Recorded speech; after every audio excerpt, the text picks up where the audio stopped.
የሚታወቀው ሀገራችን በተለይ ደግሞ ቅድም ሲባል እንደነበረው ወሎ ከወሎ አንዱ የመቄትና የፈላጊ ገረገራ ከተማ አስተዳደር በአንድ የሚገኝበት የእስልምናና የክርስትና እምነት ተከታዮች ተፈቃቅረውና ተቻችለው የሚኖሩበት ከተማ ነው፣ የሚኖሩበት አካባቢ ነው።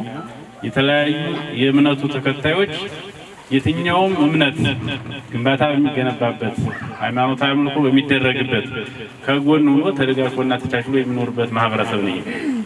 ይሄን ደግሞ አንድ ይሄን ጥያቄ ነበር በነገራችን ላይ ከዚህ መስጊድ ጋር ተያይዞ እኔም ስማር ከዚህ በፊትም ያውኑ አሁን ስናውቀው ነው በድሮ የሃይማኖት አባቶች ቦታውን ይዘው ቆይተው የእምነቱ ማምለኪያ የምቶን ትንሽዬ ግንባታ አስኪደው ቆይተዋል። ለምንድነው የማይቀየረው ለምንድነው የማይገነባው የሚል የኔም ሐሳብ ነበርና ዛሬ በዛ እንግዲህ ከተማ አስተዳደሩ አመላክቶ የእናንተም ተነሳሽነት ኑሮት ወደ ስራ ገብታችኋልና እኔ እጅግ በጣም ደስተኛ ነኝ። ለፍጻሜ ያብቃው ነው ማለት ፈልገው። እኛ እድለኞች ነን። ምክንያቱም እንደ መቄት ታላቅ ሕዝብ ስለሆነ በሁለቱም የእምነት ተከታዮች ትልልቅ የእምነት ተቋማት እንዲገነባ ለትውልድ እንዲሸጋገር አቅደው አልመው ቦታ ይዘው የጠበቁ አባቶች ስለነበሩን እድለኞች ነን። ዛሬ ተነሳስታችሁ ደግሞ የሁለቱ የአስተዳደር ምክር ቤት አባላት የዚህ ከተማ ታላላቅ አባቶች ሰላም ወዳድ ህዝቡ የመሰረት ድንጋይ እንዲጥል ስለጋበዛችሁን አሁንም በድጋሚ እድለኞች ነን። እንኳን ደስ ያላችሁ።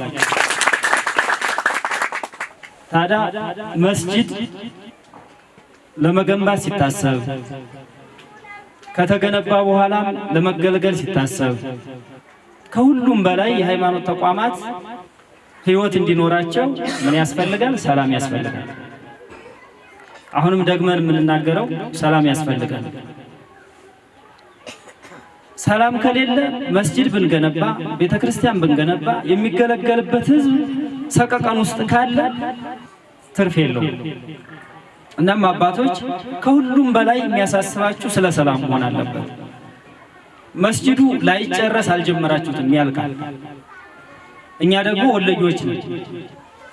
የወሎ ባህሉ መስጂድ ሲገነባ የክርስትና እምነት ተከታዩ እንደዚህ አሁን እንደተሰባሰበ ነው።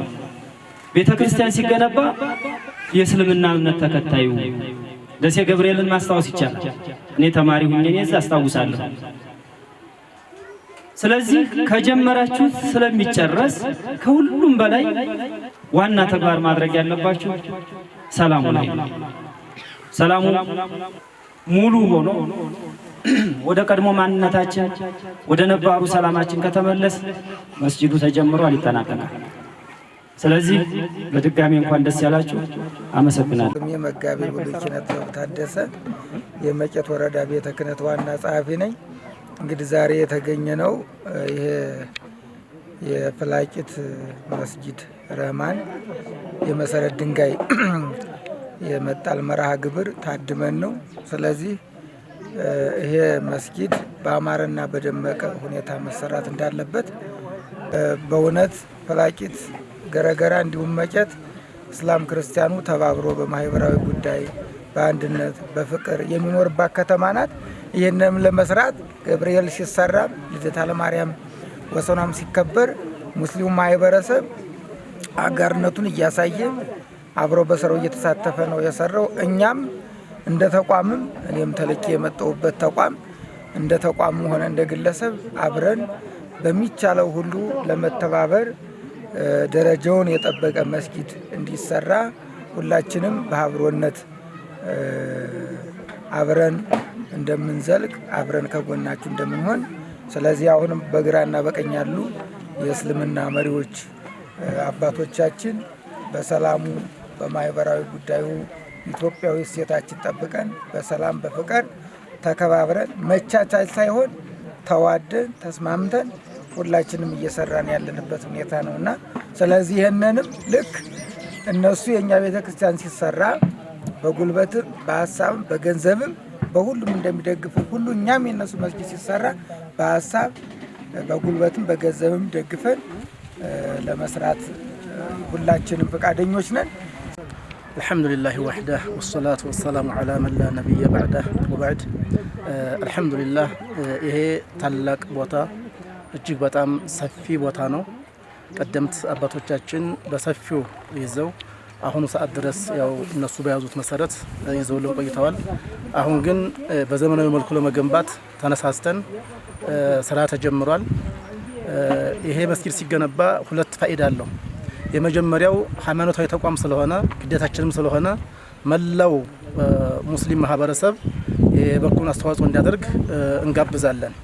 ለምን ሲባል ነብያችን ሰለላሁ ዐለይሂ ወሰለም ብለዋል፣ መን በና መስጂደን በነላሁ ለሁ በይተን ፊል ጀነህ ብለዋል።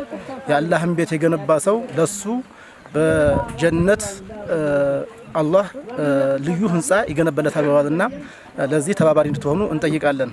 ሁለተኛው ፋይዳ ምንድነው? እንደ ከተማችን ለከተማውም ውበት ነው፣ ለሀገሪቱም ልማት ነው። ስለዚህ ይሄንን በመገንዘብ ክርስቲያን ወንድሞቻችን እንኳን ደስ አላችሁ ለማለት እነሱን እንኳን ማይወክላቸው ቢሆን ነገር ግን እናንተ ወንድሞቻችን ይሄን እድል ስታመቻቹና ለዚህ ስትነሳሱ እኛም ከጎናችሁ ቀርበን የደስታችሁ ተካፋይ ሆነን ብለው ጎናችን ይገኛሉ። ሙስሊም ወንድሞቻችን እዚህ መተውናቸውን ሲያስፋፉ ክርስቲያን ወንድሞቻችን ተቀብለው አቅፈው ነው እዚህ ያደረሱን።